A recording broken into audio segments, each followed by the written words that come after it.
நிறைய மொட்டு விட்டுருக்கு. ஒரு யூஸ்ஃபுல்லான ஒரு டிப்ஸ் சொல்கிறேன் பாருங்களேன். எனக்கும் கொஞ்சம் இன்ட்ரெஸ்ட்டாக மாறும். என்னென்னா, நம்ம நிறைய உரம்லாம் செய்ய முடியல, காசு போட்டு வாங்க முடியல அப்படின்னு நீங்கள் ஃபீல் பண்ணுறீங்க அப்படின்னா, ஒன்றுமே இல்லை. வாழைப்பழம் தோல் நிறைய எடுத்துக்கோங்க.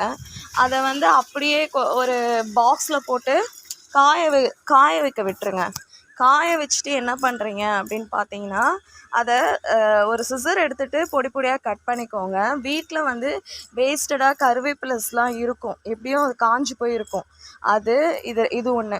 இதெல்லாம் நல்லா, அப்புறம் வேறு நம்ம லீவ்ஸ் ஏதாவது இருந்தால் கூட அதெல்லாம் நல்லா நீங்கள் என்ன பண்ணுறீங்கன்னா, மிக்சியில் போட்டு பவுடர் பண்ணிவிடுங்க.